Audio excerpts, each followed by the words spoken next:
Summoners rejoice! On 10.16, Yasuo is getting a long-awaited rework. Wait, what? It's a new champ? Hello Summoners and welcome to another ProGuides video. I'm Dan and today we'll be discussing the recent champion reveal of YONE, the Unforgotten. YONE is the long-lost brother of Yasuo, and he's quite literally back from the dead and ready to bring his blades to the rift. What's more exciting than having two samurais with a 10 death power spike on one team? But before we get into it, here's today's question of the day. What other character in the lore would you like to see put into the game? So far, we've had Kai'Sa, Senna, and now YONE. Since I started playing, I've always wondered who Kog'Maw is talking about when he says terror coming, daddy coming. If little Koggers is just a baby, I'd love to see his dad in the game too. Let us know your answers in the comments below or join our Discord where you can discuss this and many other topics with the whole ProGuides community. The link for that is in the description below. One more quick thing, I'd like to give a shout out to one of our users. Island climbed to platinum from silver thanks to his work with one of our fantastic coaches. And seeing that success in our students is always our goal. So pay us a visit at ProGuides.com and see what we can do for you. Our challenger level coaches, live classes from top tier instructors, and courses tailored by your favorite pros can put you on the path to a success story too. Now with all of that out of the way, let's talk about YONE. So, who is YONE? He has kind of a long backstory since it goes hand in hand with Yasuo. While his younger brother was reckless and quick to fight, YONE was the bound by honor and duty one, largely motivated by the loss of their father to become the protector of his family. When YONE began training at the sword school near their home, Yasuo followed in his brother's footsteps, but their ideals still clashed. YONE was constantly preaching discipline to curb the brash actions of his younger brother. While YONE became unparalleled in his ability to wield his dual blades, Yasuo was selected to inherit the wind technique of their master, Elder Soma. While Yone's sword skills were unmatched, Yasuo's use of the wind made them close competitors. For a while, everything went well until war came to Ionia. Noxus' invasion found Yone at war, and Yasuo left behind to protect Soma. It just so happened that at this time, Riven visited, asking Soma to break her sword. When he did, the magic enchanting the sword caused it to strike the Elder as it shattered, killing him. When Soma's body was found, the evidence of him being killed by a wind technique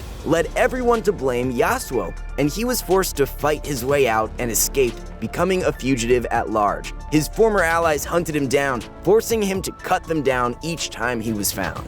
All this time, YONE was filled with negative emotions, but not just simple anger or sadness. He was blaming himself for it all. He figured if Yasuo murdered their master, it's his fault for not showing his younger brother the righteous path. If he hadn't murdered him, but simply abandoned his post as his guard, then he had failed to teach him discipline. Either way, it led to Yasuo killing several of their allies, and the guilt was hanging heavily on YONE. This drew the attention of an Azakana, a demon that feeds on these negative emotions, which then stalked him from the other side of the veil to the spirit realm on his quest to find his brother.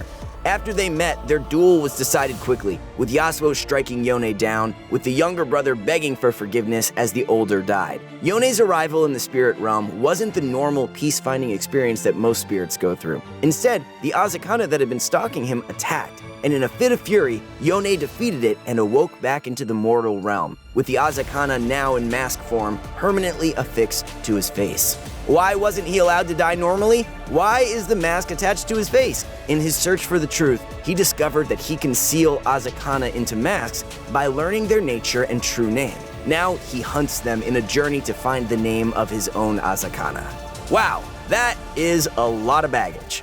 Riot stated that initially they wanted Yone to be so similar to Yasuo that some Yasuo mains would shift to playing him instead. The goal was just to give more champion diversity, since Yasuo has been one of the highest played champs in the game for a long time. The thing is, making a champion do the unique things Yasuo does without just making a modern clone is pretty hard. Instead, they opted to make Yone his own character.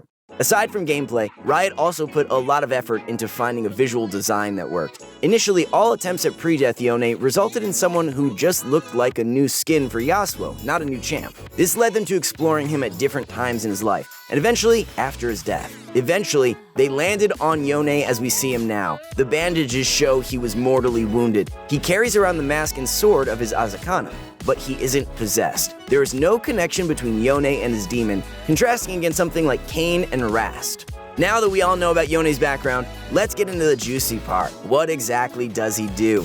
Yone's passive is Way of the Hunter. He alternates auto attacks between his two blades, with every second attack being a heavier blow from the Azakana's blade, dealing bonus magic damage. Additionally, like Yasuo, he has doubled crit chance with his crits dealing reduced damage. His Q is Mortal Steel. Much like Yasuo, Yone thrusts forward with his Steel Blade, gaining a stack of Gathering Storm upon striking an enemy. Like Yasuo's Q, this ability is also a 3-combo attack. What differentiates them is that once Yone has hit 2 stacks, he doesn't shoot out a tornado. Instead, casting Q at 2 stacks causes Yone himself to dash forward and knock enemies up with a wave of wind.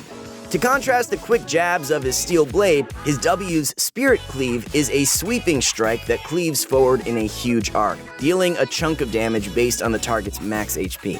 Yone also gains a shield for successfully hitting an enemy, with that shield growing in strength per champion he landed it on. In my opinion, one of the most interesting basic abilities I've ever seen is his third ability, Soul Unbound. Using his E causes Yone to enter his spirit form, causing his soul to dash out and gain movement speed as it leaves his body behind. After his spirit form expires, his soul snaps back to his body and a percentage of the damage he dealt is repeated to his opponents. I think this ability is absolutely crazy and gives Yone some huge potential in teamfights, but I'll touch more on that later.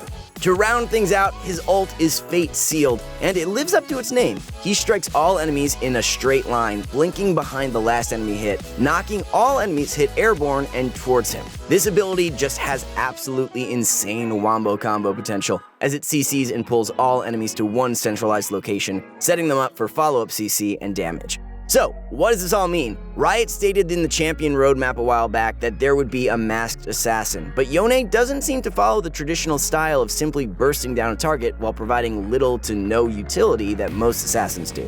He's almost like a bruiser assassin hybrid, with both diving and engage potentials. I think the best Yone combo will be to prep his third Q, shield with W, and start fights by using E to dash in on the backline, using his third Q and ult to engage before snapping back to his original location before he can be bursted down.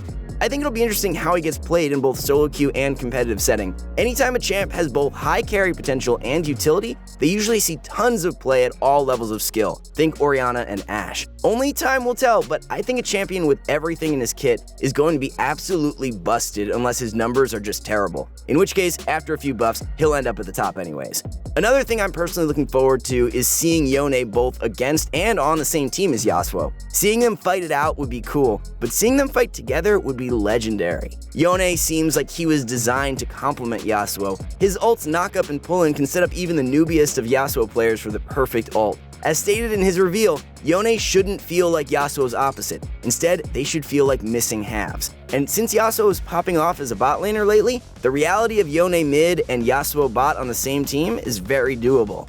And that is it for our recap of the Yone reveal. Thanks so much for watching, everyone. Remember to let us know which character from the lore you want to see in League in the comments, or join our Discord and talk about it there. We really do love getting to interact with you guys and see you in our community. So we will see you all next time. Good luck out on the Rift, and remember to wash your hands.